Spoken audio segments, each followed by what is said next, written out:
Sur France 24, dans un entretien aujourd'hui un peu particulier avec ma collègue Valeria Sacone, correspondante pour la chaîne France 24 en espagnol. Nous sommes à Curitiba, dans le sud du Brésil, dans les locaux de la police fédérale, où se trouve incarcéré depuis 1 an et demi maintenant l'ancien président de la République brésilienne, Luiz Inácio Lula da Silva. Bonjour, Monsieur le Président. Merci de nous recevoir pour cet entretien exclusif. Bom dia, Lula. Bonjour Fanny. Vous êtes devenu une icône pour les pauvres. Vous avez entrepris des initiatives très populaires comme les allocations familiales et vous avez été une icône de la gauche et maintenant vous êtes en prison à Curitiba, condamné pour corruption. Comment vivez-vous ce changement si radical? Je vis cette situation de manière assez tranquille, parce que je sais ce qui est en train de se passer au Brésil. Le pays vit un cycle de mensonges depuis le coup d'État contre Dilma Rousseff. Ils ont inventé une histoire, un mensonge, et de la façon la plus malhonnête qu'il soit, ils ont mis un terme à son mandat de présidente élue démocratiquement. Et après la destitution de Dilma Rousseff, j'étais certain que la prochaine étape serait que faire avec Lula. Il fallait à tout prix écarter Lula de la course à la présidentielle. Cela n'avait pas de sens d'écarter Dilma Rousseff avec une fausse destitution et de laisser Lula retourner à la présidence.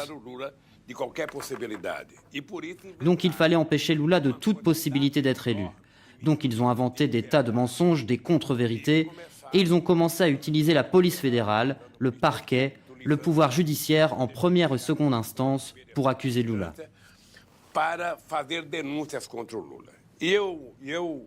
J'aurais pu ne pas me rendre à la police fédérale. J'aurais pu fuir dans un autre pays, demander refuge à une ambassade. J'ai décidé de venir ici pour pouvoir prouver mon innocence. Je veux prouver que les menteurs sont ceux qui m'ont accusé. Et je vais le prouver. Donc je suis très tranquille. Je sais ce qui se passe au Brésil. Je sais les intérêts américains au Brésil. Avec la découverte de gisements de pétrole pré-salifère en 2007, la plus grande réserve de pétrole découverte au XXIe siècle. Ils voulaient contourner les lois que nous avons votées qui garantissent que le pétrole bénéficie au peuple brésilien. Ils n'ont jamais accepté cela. Il y a eu en même temps contre moi la construction d'une alliance entre le parquet, le juge Moro, le secrétariat d'État américain et la presse brésilienne.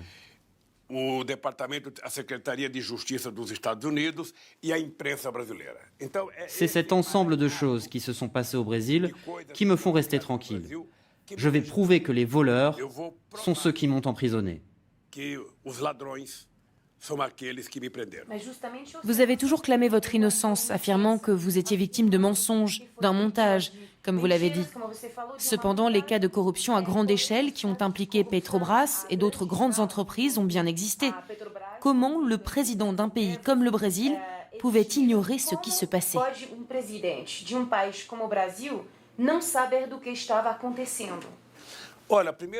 D'abord, j'ai l'habitude de plaisanter en disant que le président de la République est souvent le dernier à être au courant.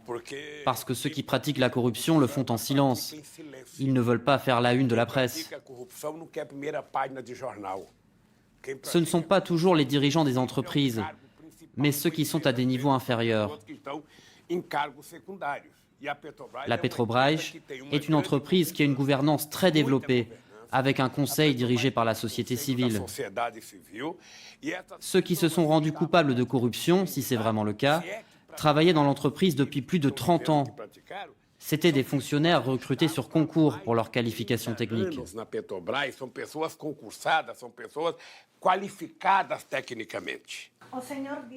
Vous avez dit que vous ne souhaitez pas bénéficier du régime de semi-liberté car ce serait une manière de reconnaître une culpabilité que vous n'admettez pas.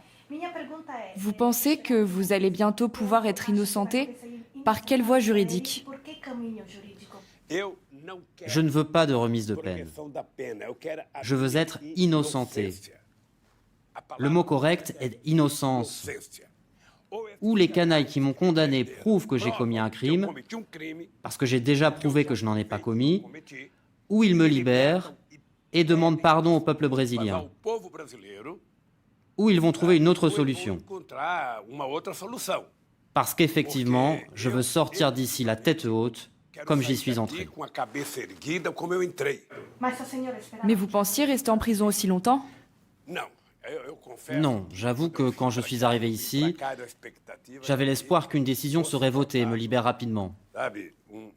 La Cour suprême devait évaluer la constitutionnalité de ma condamnation, mais le vote que j'attendais n'a pas eu lieu. Donc je suis ici depuis 1 an et demi. Mais s'il faut démasquer l'ancien juge Moro, je vais le faire. S'il faut démasquer la chaîne de télévision Globo, je vais le faire. C'est une question de temps. Ils ne savent pas ce que c'est que d'affronter un citoyen brésilien qui a connu la faim jusqu'à l'âge de 5 ans. Dans la terre où je suis né, celui qui survit après l'âge de 5 ans ne va pas mourir à cause d'une accusation. Ils vont voir ce que c'est de s'en prendre à une personne honnête et respectable. Cela signifie que vous pourriez être candidat en 2022, par exemple contre Sergio Moro, votre ennemi juré? Sergio Moro n'a pas le courage d'être candidat à la présidence de la République. Et s'il l'était, il perdrait, parce qu'il n'a aucune proposition. Il a appris par cœur une petite partie du code pénal et rien de plus. Mais allez-vous vous représenter? Je ne vais pas dire si je suis candidat ou non. Je vais laisser le temps faire son œuvre pour voir ce qu'il va se passer. Sachez que je suis un homme de 74 ans, mais j'ai l'énergie d'un homme de 30 ans. Et je veux me marier en sortant d'ici. Pour l'instant, je veux lutter pour rendre à ce pays de la dignité, pour rendre au peuple brésilien le droit de manger 3 fois par jour, d'étudier, c'est ça que je veux. Le droit d'avoir accès à la culture, pour que les gens les plus pauvres puissent aller au théâtre, au cinéma, aller voir une comédie musicale. Nous avons vu ces dernières années déferler une vague de haine. La société est de plus en plus divisée, polarisée. Comment le Parti des travailleurs pourrait revenir au pouvoir? Je ne sais pas si vous savez que lorsque j'ai quitté la présidence, 87% de la population jugeait ma gouvernance bonne ou très bonne. Ce n'est pas un taux d'approbation. C'était 87% qui jugeaient ma gouvernance bonne ou très bonne. 10% moyenne et 3% mauvaise. Cela signifie qu'une partie des gens qui ne m'aiment pas aujourd'hui m'aimaient hier. Et c'est tout à fait possible de récupérer ce soutien avec du travail et des propositions politiques. Il n'y a pas de sentiment anti-parti des travailleurs. Il y a entre 20 et 30% des gens qui préfèrent d'autres formations politiques. Et c'est tout à fait normal. C'est ça la démocratie. Dans plusieurs pays d'Amérique latine, en Allemagne par exemple, cela vaut pour le Parti socialiste, pour le Parti conservateur. En France, cela vaut aussi pour le Parti socialiste. En Espagne, dans le monde entier.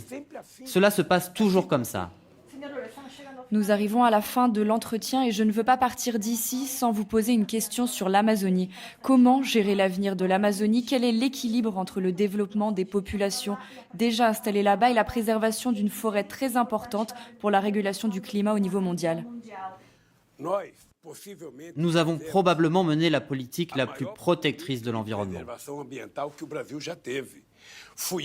C'est moi, quand j'étais président, qui ai conclu avec l'Allemagne et la Norvège l'accord pour la création du Fonds de protection de l'Amazonie.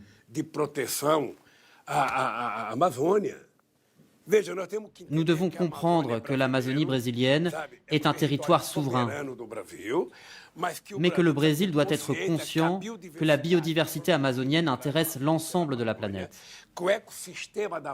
Donc c'est important que nous ayons toujours la possibilité de créer des mécanismes de collecte de fonds pour que nous puissions protéger l'Amazonie et garantir un développement durable, et pour que nous puissions industrialiser la richesse que la biodiversité peut offrir à l'industrie pharmaceutique mondiale. C'est tout à fait possible.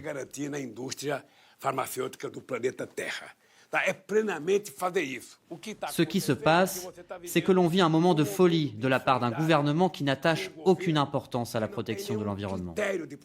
Bolsonaro n'aime pas les Indiens, n'aime pas les extracteurs de caoutchouc, Bolsonaro n'aime pas les arbres, Bolsonaro n'aime pas les partisans du Parti des travailleurs, Bolsonaro n'aime pas les pauvres, les syndicalistes. Il a déjà dit que les Indiens étaient des clochards, que les Noirs étaient des clochards, que les partisans du PT devaient mourir, tout ce qu'il n'aime pas. Vous venez d'être nommé citoyen d'honneur de la ville de Paris. C'est un titre que très peu de personnes obtiennent. Vous êtes fier d'avoir tiré des millions de personnes de la misère au Brésil. Alors, comment se fait-il que vous soyez plus populaire à l'étranger que dans votre propre pays?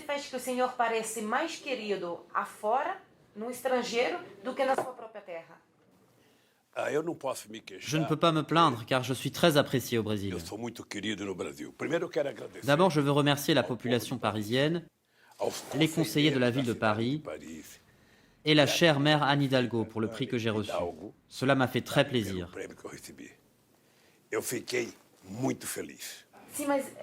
Mais on ressent une certaine colère, une certaine diabolisation de votre personne.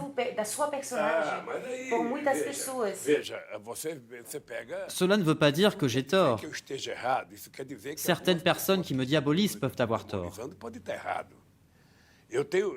L'une des raisons pour lesquelles des gens nourrissent de la haine contre moi, c'est parce que les pauvres ont commencé à voyager en avion sous mon gouvernement.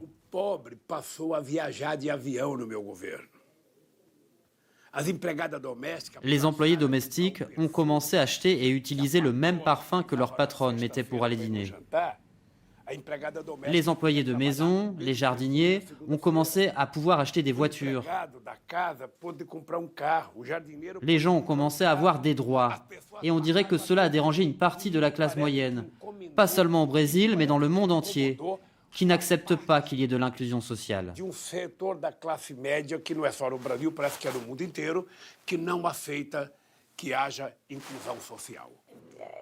Oui, mais ce peuple de citoyens, comme vous dites, est devenu un peuple de consommateurs. Vous ne vous sentez pas un peu coupable de cela, d'avoir créé une société qui vit à crédit aujourd'hui?